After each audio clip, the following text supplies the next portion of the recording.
Now, from 6 News, a special presentation, Our Nation's Hidden History, honoring Black history. Good evening and thank you for joining us as we take a moment to recognize Black history throughout the nation and right here in mid-Michigan. I'm Kira Lake, and throughout this special presentation, we'll take a walk through time, uncovering the hidden parts of our country's rich history. 6 News reporter Brittany Flowers is here for you with a look at where it all started. Despite oppression throughout U.S. history, the African American community has made significant strides. From the abolitionists of the Underground Railroad to business owners, teachers, and even a president. But all of those landmarks in Black history point back to a single moment, the arrival of the first Africans during America's slave trade. And one man says the impact of that moment is still seen and felt across the nation. If these shores could talk, the stories would be as endless as the drops in the ocean. Looking at this marker reminds me of 25 years of struggle, 25 years to tell the true story of those first Africans. But for Hampton native Calvin Pearson, it all ties back to one moment in history. Arrived right here at Point Comfort, today's Fort Monroe. A late August day in 1619 when the first enslaved Africans taken from Angola were brought here. 2 of those first Africans were Isabella and Antony. They became servants in the household of Captain William Tucker. And in 1623, they gave birth to the first documented African child born in English-occupied North America. And 400 years later, on a similar August day, their ancestors came together to remember. Not just about us, it's American history. Randall Tucker and his family grew up hearing about their roots. And for the 400th commemoration of that first landing in Virginia, they invited the public to honor with them. And we know, without doubt, our ancestors are very proud of us because we are standing on their shoulders for all the years that we invested in putting this together. It was worth every bit of it. A story and a legacy 400 years in the making, remembering the painful past they say can help heal our country and move toward a better future. The Underground Railroad was a lifeline to thousands of slaves on a mission to find a new life of freedom. Here in mid-Michigan, the city of Jackson played a vital role during the journey, and Luke Snyder traveled around Jackson with a historian to get a closer look at the stories of those who stood up for what was right. As you walk down the streets of Jackson, take a closer look. You just might discover a significant piece of history with landmarks hidden in plain view. They tell a powerful story of bravery, perseverance, and freedom. Linda Haas is a researcher and author who's dedicated years of her life to studying the Underground Railroad.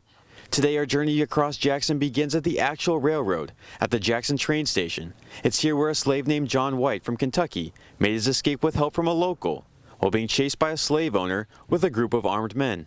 He was smuggled on board at the freight station in a box or in a crate, and it would have been somewhere on this property that happened. And we do know that he did successfully make it to Canada. So the train outran the horses and he was able to make it, and I'm sure that the train itself factored into his escape just because of the speed.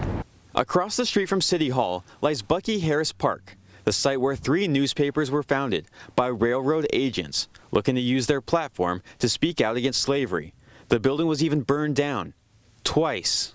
All that drama happened on this nice, quiet little park area, and that's part of why we celebrate this park today, because the newspapers were all a part of the anti-slavery effort through the information that they distributed throughout the community. It really helped to set the agenda for the people reading the newspapers. If you look up at the park, you will see a painting with a star and a lantern, symbols that carried so much hope for those who searched for the light at the end of the tunnel. If you were traveling and you saw a home with a lantern on at night, that was a sign that that house was usually friendly. A lantern on long after people had gone to bed.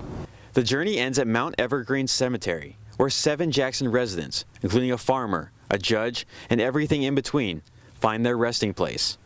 They helped free those like Emma Nichols, who escaped from West Virginia.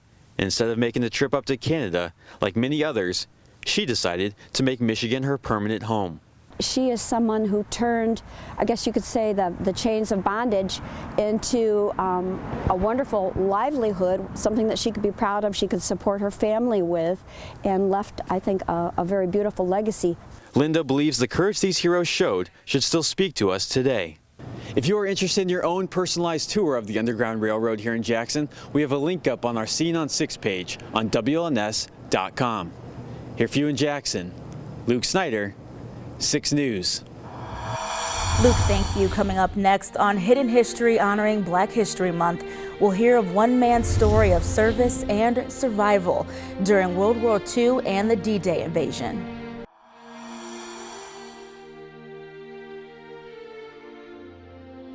Let's go back to June 6, 1944. A Black Army medic, Corporal Waverly Woodson Jr., is on Normandy's Omaha Beach doing what he can to save lives. Those who witnessed the events of that day say a German shell blasted apart the boat the corporal was on, badly wounding him. Despite his injuries, he was able to set up a medical station and provide treatment to his fellow soldiers. And now, years later, members of Congress are working to honor him with the nation's highest award, the Medal of Honor. And he says many of them were frightened beyond speech. Joanne Woodson, the widow of Corporal Waverly Woodson Jr., reads the words of her late husband's personal eyewitness account of D-Day. Corporal Woodson landed on Omaha Beach on June 6, 1944. As a Black Army medic, he was wounded himself when a blast destroyed his boat. This D-Day, Army prejudices took a back seat as far as the soldiers helping one another was concerned. However, afterwards, it was an altogether different story. Even to this day, the Black soldiers were never given credit for their outstanding services beyond the call of duty. Although injured, Corporal Woodson set up a medical aid station, and for 30 hours he removed bullets, cleaned wounds, and saved lives. The stories of what happened on the beach that day were unknown to Joanne Woodson for years after the war, until the 50th anniversary of the war, and Corporal Woodson opened up and shared his harrowing story. Despite recommendations of his commanding officers, Corporal Woodson never received the Medal of Honor for his heroic actions. In 1973, his military records were destroyed by a fire, making official recognition even harder. But Maryland Senator Chris Van Hollen says that shouldn't matter. Given the contemporaneous records of his heroism that were talked about in multiple newspapers at the time, we believe he merits this important honor. Senator Van Hollen and the Congressional Black Caucus wrote a letter to the acting Secretary of the Army requesting a formal review to posthumously award the Medal of Honor. He earned this medal, and this nation really needs to honor him in this way. It shouldn't take this long. Corporal Woodson did receive the Bronze Star and Purple Heart for his wartime efforts. Senator Van Hollen says he won't give up on ensuring Corporal Woodson receives the country's highest military honor. He served his country with incredible courage and bravery. There's enough information out there to demonstrate that he earned this medal. In Washington, Morgan Wright. Up next, we know I-496 as a quick, easy way to get around town, but for some, it's a symbol of a community lost to redevelopment. We'll be back with a full story after the break. The I-496 corridor gives millions of drivers a quicker and easier way to move through the capital city. But as a result, hundreds of Black families were forced to move when the city started building the highway. Ashley Graham is here for you in our studio. Ashley, you spoke with people who lost their homes to make this highway happen. Kiara, I drove around what used to be one of Lansing's strongest neighborhoods with some of the people who knew it best, and most of the places that were critical for the Black community in the 1960s before the interstate was built. And now all that's left are some structures, but mostly memories, and the city of Lansing is working on a way to feature them for future generations.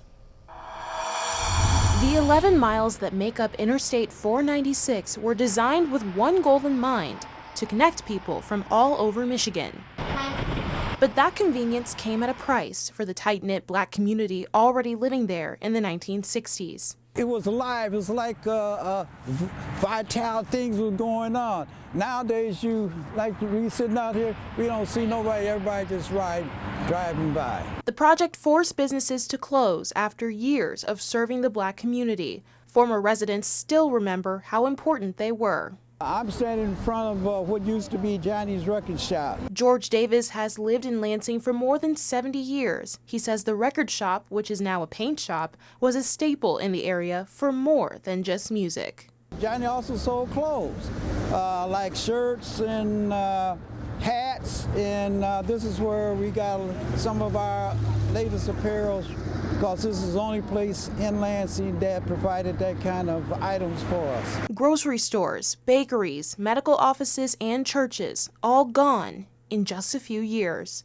The people they served had a choice to make: stay or leave. Some families found ways to stay close by. Adolph Burton's family was forced to move from his home on Logan Street and West St. Joseph Street when he was 16, where a ramp now sits. But his father found a loophole. So we purchased a home that was going to get torn down in the path of 496 and put it on a truck and moved it on the north side of the street. We bought a vacant lot, and my sister still resides in that residence even today from 1965. Others moved to different corners of the city. Barbara Baker lived near what is now Malcolm X Boulevard before her family moved to Lansing's north side.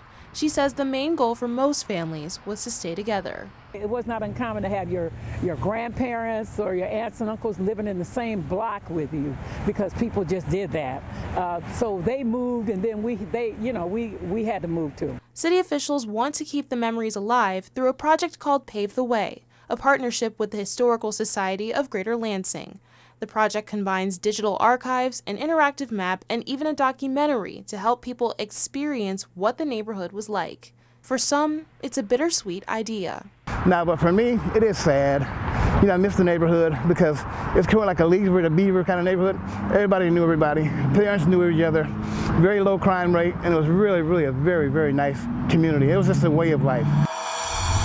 Thank you, Ashley. After the break, we'll hear from 6 News sports director Audrey Dahlgren.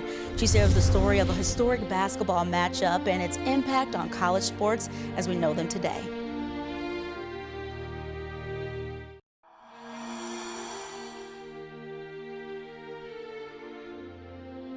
Welcome back. There are so many people across the country who love the sport of college basketball, and it's a sport that's evolved in so many ways over the years, but not just because of the style of play. Our sports director, Audrey Dahlgren, explains how one game changed the color of basketball and the entire landscape of the sport as we know it. When you walk into Jennison Fieldhouse, the first thing you notice is the track. It's also home to Michigan State's volleyball team. However, when it was originally built in 1940, it was strictly used for basketball. For 50 seasons, Michigan State's basketball program called Jennison its home, but this building will also forever be known as the home to the game of change. College basketball would have eventually resembled what we see today, but it wouldn't have happened nearly as fast.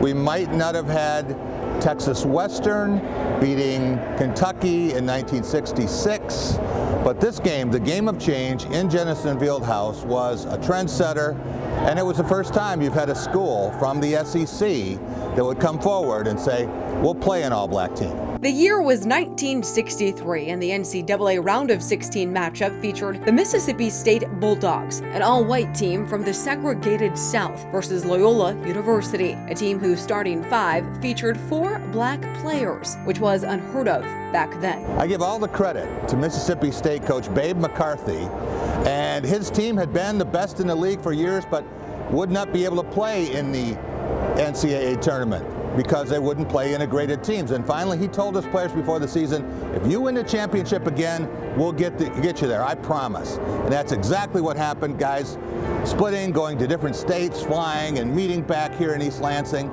And when they had the opening tip-off here in Jennison Fieldhouse, there were more flash bulbs going off just because it was black versus white. The Bulldogs were banned by state legislative order from playing against an integrated team, which is why they had to sneak out of the state. No one knew if there would be fisticuffs, if there would be tension, racial taunts. Didn't know what to expect, and instead they found Mississippi State to be a first-rate opponent and a team that they'd like to play anytime. Loyola emerged victorious, topping Mississippi State 61-51, and would later go on to win the national championship that season, making an everlasting impact on not only the players, but the country. The Mississippi State players didn't know what to expect when they went home. They said, oh, we lost. We're going to be met. We're going to get hatred. We're going to get hostility. Instead, they had a reception line from the airport all the way back to campus, people lining the roads, applauding them for what they had done. And the governor had to take a step back. In East Lansing, Audrey Dahlgren, 6 News. Still to come, one mid-Michigan woman shares her struggles with integration and her life moving forward. Segregation kept people separated by the color of their skin for years, and integration didn't happen overnight. Even decades after laws had changed, people were faced with challenges every day. Kaylee Martin is here for you now with the story of one woman who struggled with the complexity of integration over the years. Greta McCaney Trice was born in 1955. She grew up in small-town Henderson, Tennessee. During that time, segregation was still alive and popping. It was, but the rural part, actually, our neighbors were white. Neighborhood was integrated. But in downtown, it wasn't so amiable. It was definitely where the eating places were. It was pretty much still black only or white only, and the schools, for sure, were still segregated. At a young age, the U.S. Supreme Court unanimously ruled that segregation was unconstitutional, part of the Brown v. Board of Education case. We did end up getting one white teacher as a result of this semi-integration. And then the next year or two, they said, no, that's not true integration. Greta then started high school, where she says there weren't many problems, but does remember one incident. I remember boarding the bus and getting on the bus and no problems, go to school. And when we got off the bus that next day, there was a couple of kids that yelled out the window the N-word. Greta says there was no trouble after that, and life went on as usual for a while until... I was going along with my education, and then our house caught on fire. And then my father moved us to Michigan. The move led her to Rives Junction, Michigan. My mom got us signed up to school. We went to school, and I was the only African American in the school. Greta says she excelled in the school, made friends, and lived normally. But due to a family situation, she moved to Lansing. I attended Eastern High School, which was integrated. But looks can be deceiving. The interactions between blacks and white was a little different there. It seemed, in many cases, just as segregated, if that makes sense, as the South was, mentally. In 1973, Greta graduated high school and went to Michigan State University, where she eventually dropped out and started working for the Lansing schools. The district was considered integrated, or so she thought. They said this, oh no, you're only here because you're black. I'm like, what do you mean? I'm only here because I'm black. And this was coming from the peers, my co-workers. Yeah, the feds came in and said we had to put some black people on every floor or minority. I do remember that day, just the life left out of me. But nothing could shake Greta's love for education, and she went on to finish her teaching degree. Oh, I taught about almost 15 years. Those lessons Greta taught didn't come from a book.